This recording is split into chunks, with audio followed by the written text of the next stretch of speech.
Baik, selamat bertemu lagi.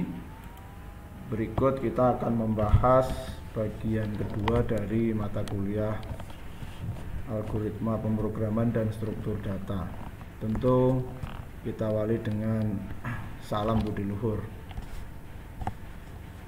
Bagian kedua ini kita akan membahas tentang bahasa pemrograman terutama yang akan digunakan dalam proses praktikum, yaitu bahasa pemrograman C++ dan Pascal. Di dalamnya pada bagian ini kita ingin melihat tentang tipe data, variabel dan konstanta. Sasaran dari pertemuan kedua ini adalah supaya kalian semua mahasiswa memahami tentang tipe data, mengenai variabel dan kemudian konstanta yang pada penggunaannya nanti akan dirangkai dengan berbagai macam operator. Tipe data adalah pengelompokan data berdasarkan isi dan sifatnya, di mana di dalam sebuah bahasa pemrograman biasanya tipe data ini akan ditulis atau akan dinyatakan dalam format-format tertentu yang di sana juga akan menggambarkan makna dan isinya. Nah, ada yang memang secara simbol dia juga menggambarkan sekedar simbol, maka tipe data seperti ini biasanya disebut karakter. Kemudian tipe data bilangan yang bisa berupa bilangan bulat, bilangan pecahan, atau biasanya disebut boolean. Nah, tipe data biasanya selalu berpasangan dengan variabel. Nah, kenapa? Karena biasanya tipe data ini digunakan untuk menyatakan, dan kemudian pada pemrograman biasanya isinya ditampung ke dalam sebuah variabel. Nah, berikut tabel tipe data yang ada di bahasa pemrograman basic, yang sebenarnya juga tidak akan jauh berbeda dengan yang ada di Pascal. Nah, pada slide ini kita akan melihat yang sesuai dengan C++, ya. Nah, ini sebutannya misalnya. Nah, tipe data karakter ini sebenarnya baik di bahasa C maupun di bahasa Pascal sama.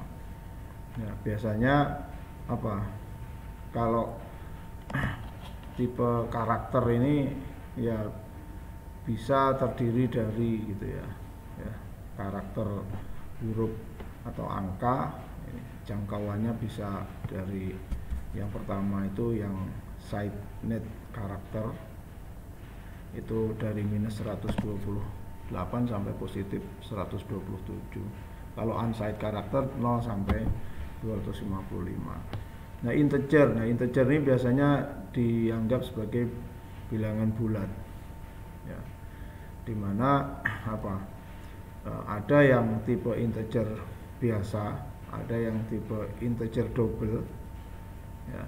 Jadi yang paling kecil integer biasa, kemudian integer double, kemudian integer panjang atau long integer. Nah, mulai dari yang paling kecil sampai yang paling besar itu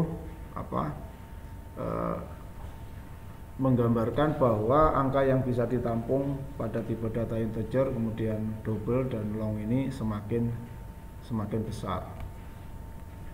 Nah, kemudian ada tipe floating, ya, yang merupakan sebenarnya ini tipe data yang digunakan untuk menyimpan tipe-tipe data dengan ukuran lebih besar lagi.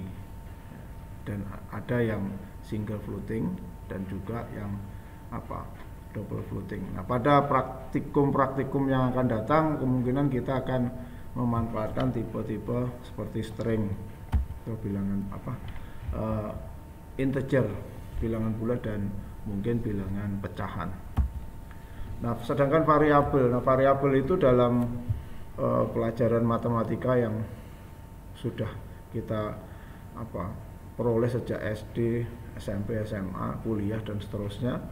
Variabel itu sebenarnya sesuatu atau tempat penampungan ya, yang isinya nanti bisa berubah-ubah atau biasanya dikatakan sebagai peubah.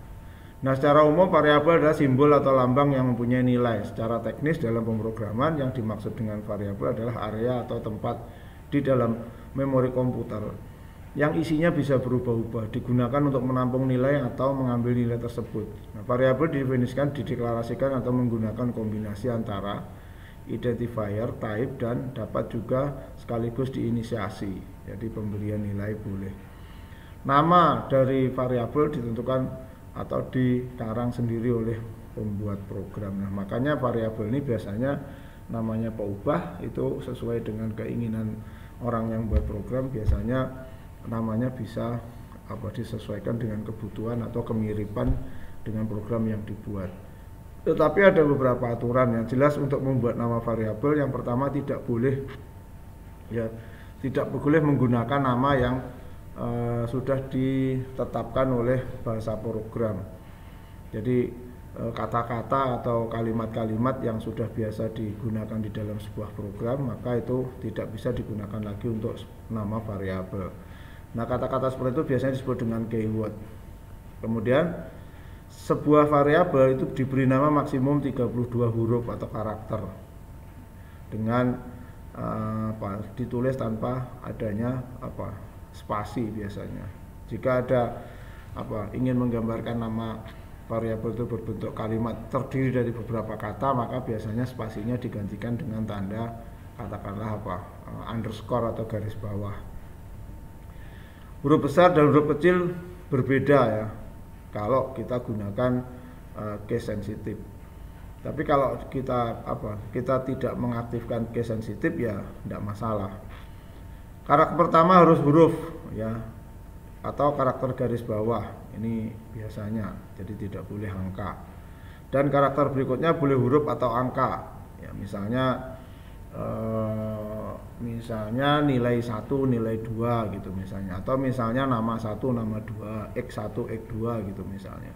Tapi kalau 1X, 2X enggak boleh ya, atau 2 nama, 3 nama gitu enggak boleh. Tidak boleh mengandung spasi atau blank, makanya tadi bisa digantikan dengan underscore atau garis bawah. Bentuk umum, nah ini contoh saja kalau di bahasa C ya, biasanya tipe data nama variabel itu kalau ingin memudahkan ya, jadi ingin memudahkan ya. Kalau di C itu memang nama variabel itu langsung diberikan nama. Contoh di sini misalnya ada integer, bilang integer bulat sama dengan 10, ini langsung diberi nilai ya. Ada float atau pecah. Float itu sebenarnya pecahan, kalau di dalam bahasa Pascal ini adalah boolean. Maka diberi float pecah, langsung diisi nilai awal 2,5 atau 2,5. Nah, kemudian jika dihitung isi bilangan bulat ya, kemudian dimasukkan ini bulat, isi bilangan pecah dimasukkan pecah, artinya adalah nanti bahwa komputer itu memberikan kesempatan kepada kepada user untuk memasukkan sebuah bilangan bulat dan sebuah bilangan pecahan. Contoh, jadi ini kalau yang tipe karakter, jadi tipe karakter ini itu bisa langsung ditetapkan berapa panjangnya ya. Ini contoh nih, karakter ya, kata pakai kurung kurawal panjangnya 5, langsung diisi dengan karakter SAYA. Nah, kalau tipe karakter atau di dalam Pascal nanti disebut string, biasanya harus diisi atau harus tulis dengan diawali dan diakhiri tanda kutip.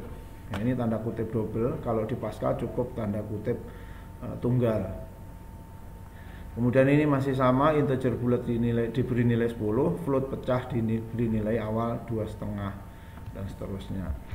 Nah, kemudian konstanta. Nah, konstanta ini adalah memiliki kesamaan dengan variabel, yaitu sebuah tempat untuk menyimpan sebuah nilai. Tetapi ini ya, hanya saja ya, atau tetapi di dalam konstanta tidak dapat diubah-ubah dan hanya dapat digunakan untuk diakses. Jadi sebuah konstanta itu biasanya ditetapkan satu kali dan kapanpun selama programnya masih dijalankan itu tidak bisa diganti, ya tidak bisa diganti dan hanya bisa diambil atau dibaca.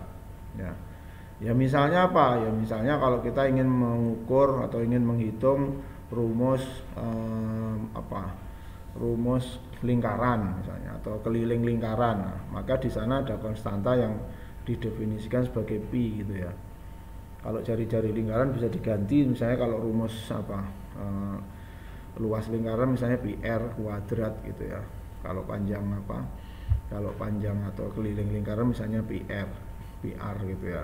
Maka pi biasanya ditetapkan sebagai konstanta. Nah, di dalam pemrograman C++, maka langsung didefinisikan dengan cara seperti ini. Ya, tanda pagar, define nama konstanta, dan bisa langsung diisi nilai konstantanya. Contoh, ini contoh. Ya, integer jari 10, artinya apa?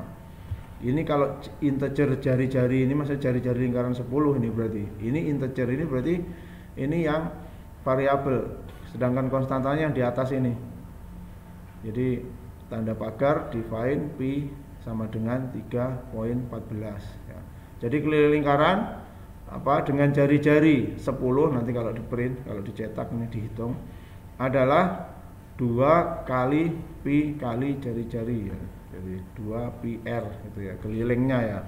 Tapi kalau nanti lingkarannya berarti pi r kuadrat.